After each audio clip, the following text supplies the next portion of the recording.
Have you ever felt like your preschool students are just not listening to you? You notice other teachers in your building seem to have it a lot easier. So what do? You start giving your students rewards for the behaviors that you want. It worked for a bit, but now it no longer works. So what do you do now? In this video, I will talk about the pitfalls of using stickers, charts, and other rewards with your preschool students. And then I'll talk about alternatives you can do for longer lasting behavioral changes.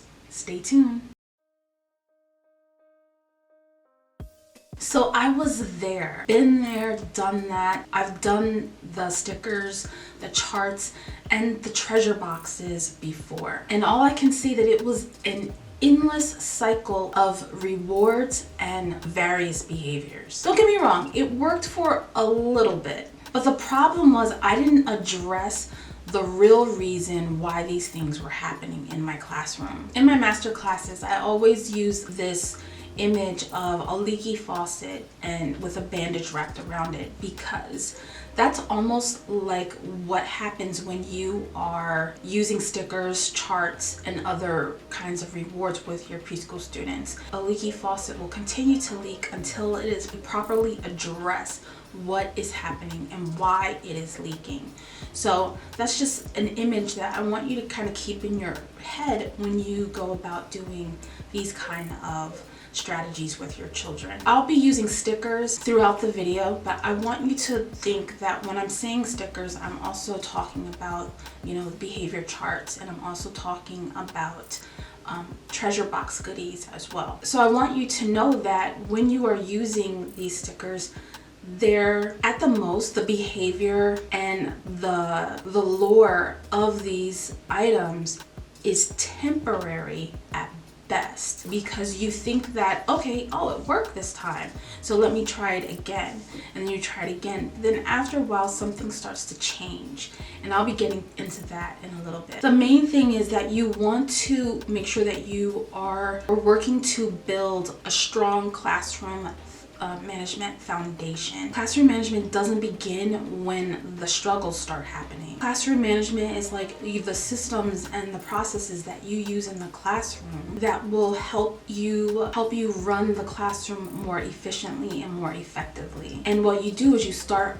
to do that, you're starting with classroom management pillars. And you're always spending time on your classroom management pillars to work on them, define them, maybe even tweak them, or even redefine them when necessary. Okay, so here's the bad news when it comes to using stickers in your classroom. So I have a list that I have compiled, and there are plenty of other reasons other than the ones that I am listing, but again, I'm only going to list some for this video, and they are not in any particular order whatsoever. So one thing that happens is that the changed behavior does not last. They may, do what you want for a little while, but then it eventually goes back to where it was. Another thing that happens is that it gets expensive. You're looking for the cutest, the prettiest, the coolest, all these different qualifiers for the different stickers to make sure that it is something that they will want.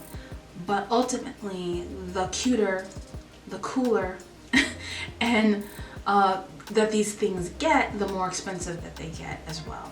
A little bit here, a little bit there, it all adds up. Another thing that I noticed when I tried using them is that it doesn't work for every child. Some just do not care about stickers, so it doesn't work for them either way. Another thing that happens is they don't want what you have. When this has happened to me, I always try to look for something else that would appeal to the child. And that gets time consuming, wastes a lot of energy, and again, it wastes money. This next one is what I found that happened when I worked with older children, but sometimes some unhealthy competition begins to take place in the classroom, where if they are working as a group, then they may gang up on the child who isn't pulling their weight. So it becomes kind of volatile after a while in your classroom. Another thing that may happen where you think, okay, this is going great, they're responding, and then all of a sudden they start to lose interest. So even if you have these things that once appealed to them, they no longer appeal to them after a while. Stickers are funny because it's just something that will fall off, it'll get dirty, and then it'll end up on the bottom of somebody's shoe or stuck to the floor or something like that. So that can make them lose interest really quickly as well. Another thing that can happen is it becomes overwhelming, especially if you are trying to keep up with when to use stickers and when not to use stickers, or what behaviors are you going to use stickers for, or what actions or what times of the day you're planning on using stickers. So it becomes overwhelming because it's another thing that you have to plan. It's another thing that you have to sit down and think about. Another thing that can happen, which happens a lot, is that the behavior just doesn't stop at all. It just continues to go on. So then you're looking for every little tiny thing to do, to give them the sticker for.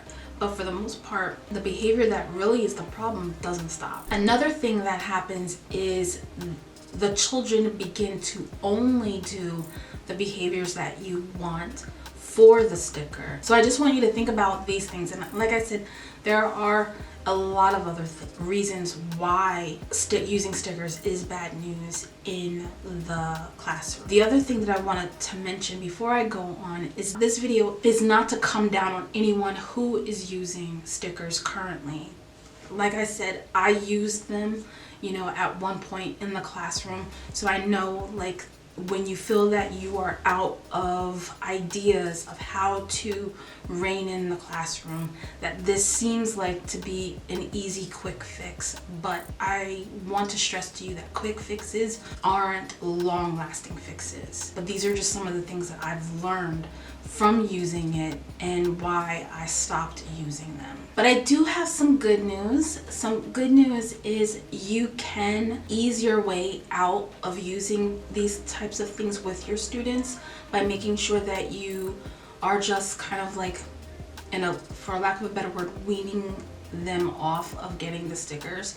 So you're not rewarding every single whatever behavior you chose to reward, you're not doing every single one after a while.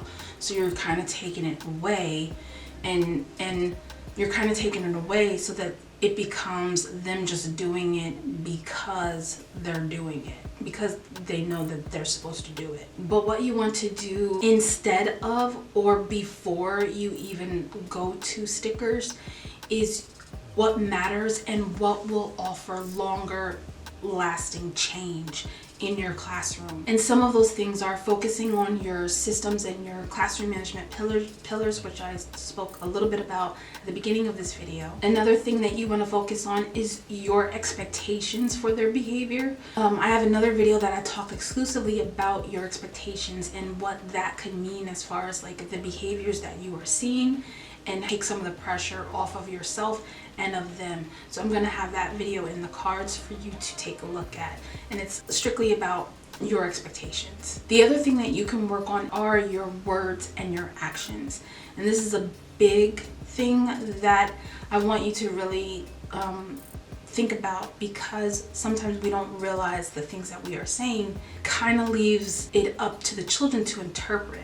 And then sometimes our actions do not necessarily create a connection for them to really understand what it is you want from them. We kind of overlook that even when we are not teaching, we are teaching. So they're looking at what we are doing and what we are saying, and they a lot of times mimic those things. So basically what you want to do is you want to make sure that you cover these 3 areas. You want to start there because these are the things that you can control. When it comes to behavior, the behaviors that you want in the classroom, start with those things that you can control. I just want to say that there are alternatives, that you don't have to go to stickers and rewards as the first thing that you do. There are other things that you can do. You just have to want to put in the work. Either you want temporary change or you want long-lasting change. And I tell you, long-lasting change will make sure that you have or are building a classroom that will run smoothly. So I spent many years using incentives, extrinsic incentives, for the children to get the behavior that I want.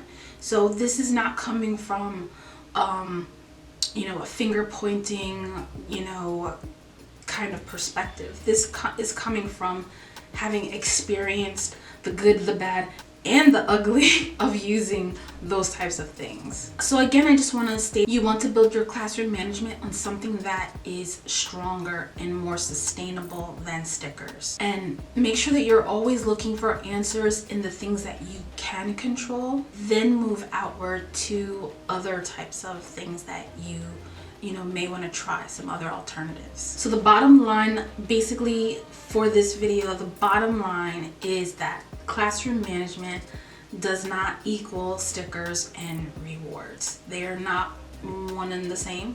They are not interchangeable. And if you are currently relying heavily on, these types of things, then try to step back and audit the systems and the processes and procedures and etc. of the things that you are already using, so that you can try to make changes within those things to get the responses that you want from the children. So I hope this was helpful. Please reach out on my IG if you have any questions, or if you would like to chat about these alternatives further. Alright, so give this video a like, share, subscribe, and hit the notification bell so that you know when the next video has been posted. Until then, I'll see you soon. Bye!